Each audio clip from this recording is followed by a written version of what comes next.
Hello and welcome. मैं हूं ज्योति। आप देख रहे हैं चुनावी समर, जहां पर एक और ताज़ा अपडेट के साथ हम हाजिर हैं। CAA शाह के बैन पर USCIRF ने बिछाया जाल। मौजूदा समय में पूरे विश्व में अभिव्यक्ति की स्वतंत्रता और मानवाधिकारों के हनन के मामले बढ़ रहे हैं। खासकर मोदी के सत्ता में आने और हिंदू कट्टर राष्ट्रवाद का उभरना चिंताजनक है। चाहे CAA हो या फिर NRC या फिर जम्मू कश्मीर से धारा 370 हटाने के नाम पर जनता और नेताओं का शोषण करना, ये सब मोदी की जीत में मैन ऑफ द मैच रहे अमित शाह के द्वारा लाया गया है, जिससे भारत की छवि दुनिया में खराब हो रही है।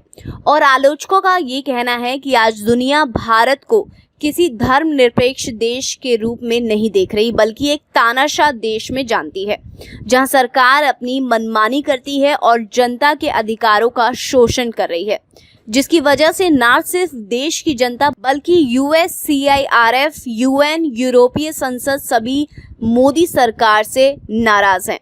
वैसे आज हमारी चर्चा USCIRF पर केंद्रित है कि कैसे USCIRF ने मोदी सरकार का पर्दाफाश किया, लेकिन मोदी ने अपने प्रभाव का इस्तेमाल कर USCIRF को कोई भी एक्शन लेने से रोक दिया। इन सब के साथ साथ मोदी सरकार ने USCIRF को भारत आने का वीज़ा भी नहीं दिया, क्योंकि सरकार को डर था कि अगर USCIRF अधिकारी भारत आ गए तो उनकी पोल पूरी तरीके से खुल जाएगी। लेकिन USCIRF ने अभी भी हार नहीं मानी है और संस्था अभी फिलहाल ट्रंप पर दबाव बना रही है। USCIRF की ये कोशिश कि अमेरिका अमित शाह और CAA के खिलाफ कड़ा एक्शन ले, और अगर ट्रंप मोदी के प्रेम की वजह से कोई एक्शन नहीं लेते हैं तो USCIRF अमेरिका में नई सरकार के गठन के बाद मोदी और शाह के साथ साथ CAA के खिलाफ कड़ा एक्शन लेने की तैयारी में है। दरअसल USCIRF को ट्रंप की चुप्पी अच्छी नहीं लग रही। खासकर संस्था को यह अपमानजनक लग रहा है कि मोदी सरकार ने उन्हें भारत का वीज़ा नहीं दिया।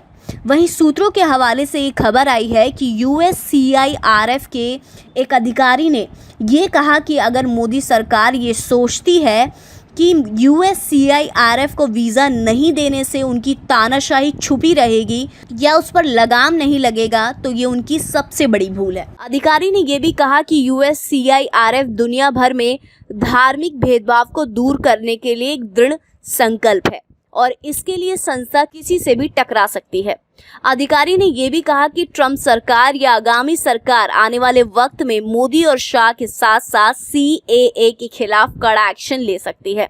यानी कि USCIRF ने अभी भी हार नहीं मानी है और संस्था की पूरी कोशिश किसी भी तरीके से भारत में हो रहे धार्मिक भेदभाव को रोका जा सके। यहाँ आपको ये भी बताना चाहेंगे, ये भी बता दें कि इन दिनों डोनाल्ड ट्रंप भी अपनी हार को टालने के लिए CAA और अमित शाह के खिलाफ खड़े हैं और एक्शन लेने का एक मन बना रहे हैं। दूसरी तरफ डेमोक्रेटिक उम्मीदवार जो बाइडेन है, वो भी CAA और NRC के खिलाफ काफ़ी सख्त नज़र आ रहे हैं। ऐसे में हम ये कह सकते हैं कि USCIRF की वजह से आने वाले वक्त में अमेरिकी सरकार मोदी और शाह के साथ साथ CAA के खिलाफ कड़ा एक्शन लेती हुई नज़र आ सकती है, जिसकी वजह से भारत में मोदी सरकार की तानाशाही पर लगाम लगने की उम्मीद है। इस पर आपका क्या रिएक्शन रहा, प्लीज़ कमेंट सेक्शन में लिखकर हमें ज़रूर बताएं। Thank you so much. Keep watching today's for more news.